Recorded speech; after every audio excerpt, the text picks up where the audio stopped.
மயிலாடுதுறை மாவட்டம் தரங்கம்பாடி தாலுகா ஆக்கூர் இரட்டைக்குளம் தெற்கு தெரு பகுதியைச் சேர்ந்தவர் கண் பார்வையற்ற மாற்றுத்திறனாளி ராஜா. இவர் வயது முதிர்ந்த தன் தாயுடன் வீடு கூட இன்றி வாழ்வாதாரமின்றி நாள்தோறும் குப்பைகள் சேகரித்து வாழ்க்கை நடத்தி வந்த இளைஞருக்கு சில மாதங்களுக்கு முன்னர் பெரம்பூர் பகுதியைச் சேர்ந்த சமூக சேவகர் பாரதி மோகன் சிலர் உதவியுடன் அவருக்கு கான்கிரீட் ஸ்லாப் சுவர் சிமெண்ட் ஷீட் அடங்கிய அழகிய வீடு கட்டி வழங்கினார். இந்நிலையில் வாழ்வாதாரத்திற்கும் ஏதாவது செய்ய வேண்டும் என்று எண்ணிய பெரம்பூர் சமூக சேவகர் பாரதி மோகன் கோவை பகுதியைச் சேர்ந்த கமலம் நடராஜன் என்பவரின் உதவிக்கரம் கொண்டு தற்பொழுது பார்வையற்ற மாற்றுத்திறனாளி இளைஞர் ராஜாவிற்கு அவரது வீடு வாசலிலேயே அழகிய மளிகை கடை அமைத்து அனைத்து மளிகை பொருட்களையும் வாங்கி கொடுத்து திறப்பு விழாவும் நடைபெற்றது.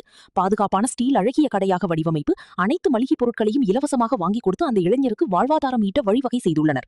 கடை திறப்பு விழாவில் சமூக சேவகர் பாரதி மோகன், அவர் சகோதரர் மற்றும் நண்பர்கள், குறிப்பாக ஊரில் உள்ள அனைத்து மக்கள், குழந்தைகள் என அனைவரும் கலந்து கொண்டு கடை திறப்பு விழா செய்து வியாபாரத்தையும் தொடங்கி வைத்தனர். அப்பொழுது மாற்றுத்திறனாளி ராஜா மற்றும் அவர் தாய் ஆனந்த கண்ணீர் விட்டு அனைவருக்கும் நன்றி தெரிவித்தனர். ராஜா இதன் மூலம்தான் வாழ்வாதாரம் ஈட்டுவதோடு தன்னை போன்று கண் பார்வையற்ற மாற்றுத்திறனாளிகள் வழி கிடைத்தால் முன்னேற முடியும் என்பதற்கு முன்னுதாரணமாக இருந்து காட்டுவேன் எனவும் தெரிவித்தார். பார்வையற்ற மாற்றுத்திறனாளிக்கு ஒரு சிறு தொழில் பெட்டிக்கடை இன்றைக்கி நம்ம அமைச்சு கொடுத்துருக்கோம். இவர் பேர் ராஜா. இவர் பிறப்பிலே மாற்றுத்திறனாளி. இவருக்கு ஒரு சிறு தொழில் வச்சு கொடுத்தா இவருடைய வாழ்வாதாரத்தை அவர் ஏற்படுத்திப்பாருங்கிறதுக்காக தான் நம்ம அந்த கடையை ரெடி பண்ணி கொடுத்துருக்கோம்.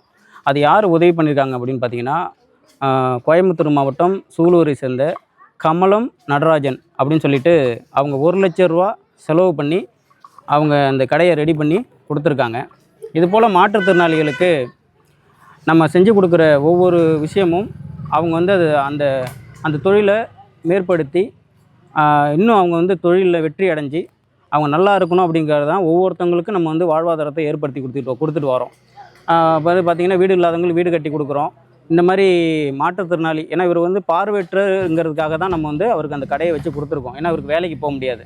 அவங்க அம்மா ஒரு பாட்டிலை பொறுக்கி அதில் வர வருமானத்தை வச்சு தான் இந்த பையனை பார்த்துக்கிறாங்க. இப்போ இந்த பையனுக்கு ஏதாவது ஒரு விஷயத்தை நம்ம ஏற்படுத்தி கொடுக்கும்போது அந்த தாயும் இவங்களும் அந்த தொழிலை வச்சு அவங்க நல்லபடியாக அவங்க வாழ்க்கையை அவங்களே பார்த்துப்பாங்க அப்படிங்கிறதுக்காக தான் அவங்களுக்கு ஒரு நம்பிக்கை கொடுத்துருக்கோம். அந்த நம்பிக்கையை காப்பாற்றிக்கணும். சரிங்களாண்ணே? சரிண்ணா. இது உங்களுக்கான கடை, உங்களுக்காக தான் உருவாக்கி கொடுத்துருக்கோம். அது அந்த சிறு தொழிலை பெருத்தொழிலாக மாற்றி நீங்கள் ஒரு தொழிலதிபராக அடுத்த டைம் நாங்கள் பார்க்கும்போது மயிலாடுதுறை மாவட்டத்துக்கு எல்லாருக்கும் ஒரு எடுத்துக்காட்டாக இருக்கணும் அப்படிங்கிறதுக்காக தான். ஏன்னா இப்போ பார்த்திங்கன்னா கண்ணு தெரியாதவங்க சாதிக்கணும். நம்மளை மாதிரி கை கால் நல்லா இருக்குது, கண் நல்லா இருக்குது, வாய் நல்லா இருக்குது, எல்லாமே நல்லா இருக்குது. ஆனால் அவங்களுக்கு அந்த பிழைக்கணுன்ற எண்ணம் வராது.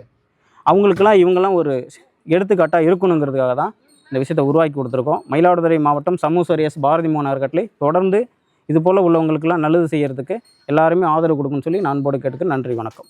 என்னுடைய பெயர் பி. ராஜா. ஆக்கூர் இரட்டைக்குளம் தெற்கு தெருவை சேர்ந்த மாற்றுத்திறனாளியான எனக்கு சமூக சேவகர் எஸ் பாரதி மோகன் அறக்கட்டளையின் சார்பில் எனக்கு ஒரு அழகான வீட்டையும் கட்டி தந்தார்கள். அதே போல் இந்த பெட்டி கடையையும் எனக்கு வைத்து கொடுத்திருக்கிற அண்ணனுக்கும் கமலம் நடராஜன் கோவை மாவட்டம் சூலூர் சேர்ந்த அவர்களுக்கும் எனது மனமார்ந்த நன்றியையும் வாழ்த்துக்களையும் தெரிவித்துக் கொள்கிறேன். இந்த கடையை வைத்து நான் மென்மேலும் உயர்ந்து நான் இந்த மயிலாடுதுறை மாவட்டத்திற்கு நான் ஒரு எடுத்துக்காட்டாக திகழ்வேன் என்பதை மிக நன்றி தெரிவித்துக்கிறேன். நன்றி, வணக்கம். செய்திகளை உடனுக்குடன் தெரிந்து கொள்ள லைக் பண்ணுங்க, ஷேர் பண்ணுங்க, சப்ஸ்கிரைப் பண்ணுங்க, மறக்காம கமெண்ட் பண்ணுங்க.